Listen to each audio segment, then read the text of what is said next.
Hello, everyone. My name is Betsy Brick, and I'm the Development Director of Early Music Seattle, and I'm coming to you from my apartment downtown today, and I'm so excited to have one of our artistic partners, Tony Gomez, join us today.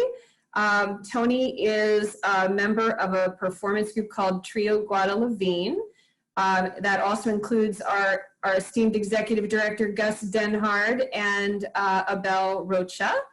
And they perform in public schools all around Seattle and put on these incredibly wonderful hands-on performances with the kids that are it just delights them. So it's just wonderful to have you here with me today, Tony. It's good to be here. Thank you, Betsy. Yeah, great to see you. So how have you been weathering this crazy storm with the coronavirus? Well, every day is different. I think, it's definitely one thing that we're learning during this crisis is to approach things with flexibility, a little bit of grace, and a lot of humor. Absolutely. Because I mean, every day is different. Working in the arts and working in education is how I spend most of my time. And, of course, both of those fields have been, were essentially shut down overnight.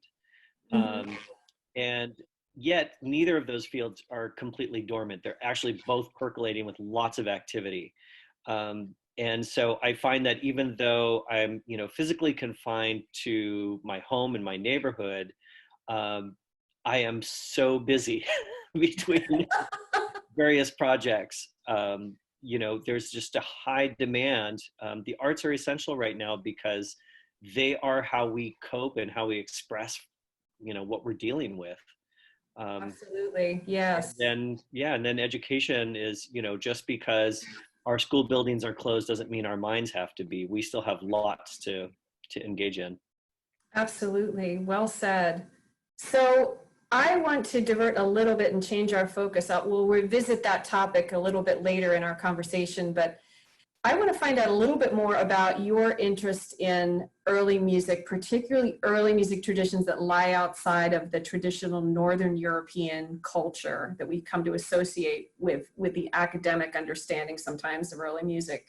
So when did you first discover early music, and what about it inspired you to become a musician?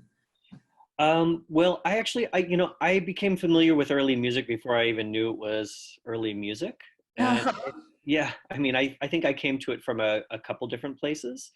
So I play percussion, mostly hand percussion from Latin America and West and North Africa and Southern Europe and a little bit of Asia. And so, I actually started out, I grew up actually in a music education program like a lot of people, and, played in the band. In those days, I played trumpet. And then I switched to percussion, and I was really, into kind of Latin music, and specifically Afro-Latin music, Cuban and Brazilian music. And a lot of those rhythms have deep stories behind them. So even, you take something like clave, which is the foundation, the clave patterns are foundations for mambo, cha-cha-cha, guaguancó, all have their own claves. There are Brazilian clave patterns as well. And those are not new ideas. These are ideas that survived the Middle Passage, carried in people's minds and hearts. And so they're centuries old. And so that was one kind of point of entry to early music. Also, as a teenager, I was a liturgical musician at my parish growing up. And so, I learned very quickly about sacred music traditions that are centuries old. And then another big moment for me was after it had just happened that around the time of 9/11, I was studying a lot of the history of Spain and the role of Islam and Judaism in the formation of Iberian cultures. And so that kind of gave a new kind of contemporary resonance or immediacy to the idea of these exchanges of ideas and musical expression that go back, so far. Right. So, how does one go about pursuing a career in early music? It must be a really interesting I path. don't know, but when somebody tells you, please pass it along to me. Um, yeah, I would say that there are formal channels towards early Hmm. music, and there are informal channels, and Hmm. both of them have validity. I think we're in a exciting moment now because I'm hoping that this is a moment where those two, very distinct traditions are starting to be more open to each other. Yeah. But early music can be passed along by rote, or it can be passed along through transcription and formal study, or a combination of all of those things. Hmm. Um, and it's interesting too that for someone like myself coming from like folkloric traditions and as well as jazz and that kind of thing, to see, it's not a big leap for me to step into the world of early music, which has some structure, but lots of room for improvisation and for Yeah. dialogue between the participating musicians. Hmm. Unlike the classical tradition, which is much more bound to the text, so to speak, to the printed music.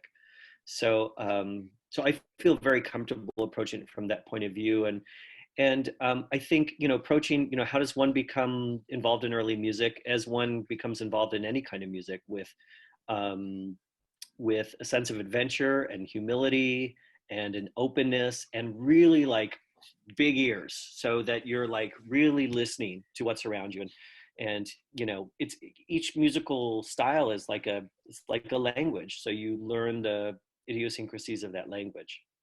Yeah, I love that idea. So, what has been the most challenging part of this path for you, and what has been the most exhilarating part of it? um let's see, challenging and exhilarating. I would say in terms of challenging, um I although I did have some formal music education growing up, I switched mainly to learning by ear, and so I feel like I always have room to grow in terms of my understanding of music theory, and also along those lines there are different um, aesthetics and systems of musical theory that are used in different forms of early music and different forms of contemporary music. And so, what is pleasing to an ear today in the West might not, might or might not be the same thing that was pleasing to an ear in the West, 400 years ago, let alone, in Right. the East or in North Africa. Um, so I think, that's one of the challenges, is to kind of expand my vocabulary, so to speak. It's like you're studying a bunch of languages at once. Hmm. Um, and for me, one of my challenges is learning, the language of formal Western music. Yeah. Um, and then I think there's another challenge is for different musical communities to be open to each other. Yes. And the way that I'll share that is actually from some different like folkloric styles. So I used to play with a steel drum band, which plays music from Trinidad, plays calypso and soca and reggae, and so this group would go out and play at festivals in the summertime, and I would go and play with that group. But because I speak Spanish, I would also connect with some of the other groups, like the Andean flute, pan flute groups. And it was so funny because I would talk to the Andean group and I'd be like, "Oh yeah, I play with the steel band," and they're like, "Oh yeah, I like that music. It's great, but it all sounds the same." And then I would talk to the steel drum guys, and I tell them, "Yeah, I was hanging out with the Andean musicians, the flute bands," and they'd be like, "Oh yeah, that's great, but it all sounds the same." Um, and so that whole idea of, how do we really hear each other? Mm. And how do we really, I mean, not just hear each other in terms of musical structures, but really hear each other's experiences. Yes. And that, I think, is one of the challenges in early music too, is this idea of, how do we follow, kind of follow these strands, tug on these strands, um, and see how they connect different stories and different points of view and different worldviews. Mm-hmm. And so, yeah, that's one of the challenges. And I forgot, Yeah. you asked something else too, but What is the most exhilarating part of being on this path? pulling on the strands. So, yeah, Seeing where they connect. exactly, exactly. Yeah. And, I think that one of the quotes that I love, that I mention all the time, too often probably, is how Jordi Savall says, because I asked him one time, I was like, I said, why do you play música antigua, early music? And he's like, no hay música antigua, hay partituras antiguas. So there's no early music, there's early parts, but music is alive every time you play it. And so that idea of being connected to the past and to the present in such an intimate way, I think, is what makes early music so special for musicians and audiences to share. Oh, that's wonderful. I've never heard it described quite like that, because there are a lot of schools of thought about what it actually is. So if you were to define it right now with what you know, how would you define it? How would I define early music? Mm-hmm. Um, let's see, without getting too technical, I guess I would say it's music not from today. Okay. Not originally from today, but also played today. So I don't know, it's both. It's music, what is it? It's the cultivation of musical ideas that have been in existence for a long time. It is the cultivation and the caretaking of ideas and heritage, and it involves caring for those things, but also breathing new life into them so that they are relevant today in the same way that they were relevant to their audiences at that time. Mm-hmm. And I think, with both folkloric music and with early music, sometimes we can get into this cycle where we're so concerned with the orthodoxy of how we're playing it or how we're performing it, or interpreting it, that we're missing out that spirit of immediacy of the moment in which it was originally played, that kind of the freshness. Absolutely. So, in your opinion, what role does music play in our world and community, and how has the pandemic brought attention to the importance of the role it serves? Well, I think that music always plays a role in terms of um, a sense of expression, um, but not only individual expression, also kind of like expression of community. Um, so because we share our ideas, our hopes, our fears through music. So music always does that work. And I think that work is heightened right now because we're all processing lots of new information and new realities that haven't been experienced, you know, um, by communities for many, many generations. This idea of, such a universal pandemic. Um, we can, as practitioners of early music, we can look at previous experiences, um, and um, and find some solace in how our forebears were able to um, cope and still imagine, and and make their way through these moments in history, whether they're many centuries back, like the bubonic plague, Mm-hmm. or even just um, decades ago, for example, when the AIDS crisis was happening and people just couldn't understand yet what the nature of the pandemic was, and what was the role of the arts and music in those moments. So I think that's an important role for early music practitioners. Mm-hmm. So, how do you see the presence of the virus in our world affecting the nature of live musical performances in the future? And how do we keep the music alive in times of crisis? That is an ongoing question that has probably ongoing answers. Mhm. There is, obviously a lot of question marks in terms of how we're going to do live music.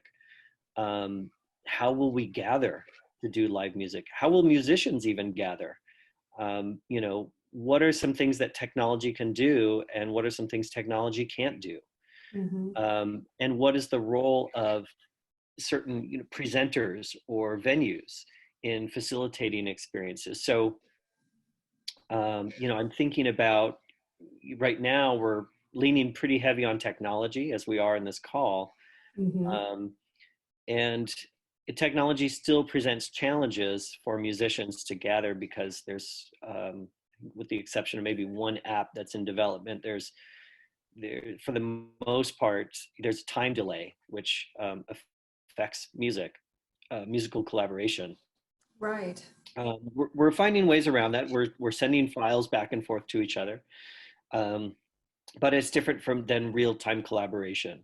And I think that early music, like jazz and like certain other traditions, really rely on that that kind of communal energy among the musicians and the audience, all reacting to each other in real time. So we're still trying to figure out how to do that. And then as this pandemic proceeds, then we have to figure out what does it look like for us to gather safely to either make music together or hopefully at some point gather with audiences. And will that involve social distancing? Will that, we don't know what kind of protocols will need to go into place. Right. But we know that music's going to survive, and we know that music's going to be a big part of us surviving, emotionally, as well as physically. So what are you most looking forward to when we get on the other side of this crisis and this social distancing? And other than, getting back out in the schools and playing music and sharing it with kids and your own performances. And so speak a little bit about that. I'm looking forward to all those things. I'm looking forward to connecting with my fellow musicians, in particular with Gus and Abel, who, together as Trio Guadalavine, we've experienced a lot with the music we've shared with each other, the travel that we've shared with each other. And so it's like being away from family. So Yeah. I'm looking forward to being back with them. I'm looking forward to teaching artists being able to be back in the schools and connecting with students in real time. Of course, we're doing everything we can to create digital resources, Mm-hmm. but to see those moments when, like, I think the most exciting thing for us and for me when I do early music programs in schools is that when you see that connection happen, and you can see it on a child's face as they're connecting a dot between, oh wow, look at this instrument from this part of the world and this instrument from this other part of the world, and what, they have a common story, but those places are so far apart, and how did that happen? Or they're like, whoa, this song is in, this word sounds like, the title of this song has a word that sounds like the language I speak at home, and how did that happen? And I just love seeing that curiosity and those ideas coming together in real time. So I'm looking forward to those things. I'm looking forward to just all the things that go with music too, the way that we greet each other when we're at concerts, and Right. how we express ourselves as community. Absolutely. Yeah, I'm looking forward to all of that too, for sure. Well, thank you so much for taking the time to speak with me today. It's been wonderful spending some time with you, and just stay well, stay healthy, and hopefully we will see you in concert halls soon. Thank you. And can I add one more thing that I You really certainly appreciate may. about Early Music Seattle? Absolutely. Yeah, so I one of the things that I appreciate about Early Music Seattle is that, a lot of early music organizations think kind of vertically. They think in terms of the axis of time. Mm-hmm. And Early Music Seattle absolutely does that. But it also thinks in terms of a horizontal axis, an axis of geography and culture, and making connections that way as well. And I can't say how much I appreciate that about Early Music Seattle, because I really see it as a leader nationally in connecting the dots between different and sometimes disparate cultural experiences, but to say that early music is a meeting point, it's a nexus for all these different communities and all these different cultures. And I think that is powerful, and I think it is extremely timely. And I think it is, while the subject matter is historic, the mission is incredibly contemporary, because that is exactly what we need as our, as our communities take on a, a very different look and a very different kind of characteristic. We are changing as a country, and it's a beautiful thing. And I think the way Early Music Seattle approaches art is a useful tool in creating a great sense of connection across our diversity. Well, thanks for offering that. Well, this is why we're so ecstatic that you're one of our artistic partners, because we're just so in alignment. It's really wonderful to have you part of it. So thank you for offering that. Yeah, yeah.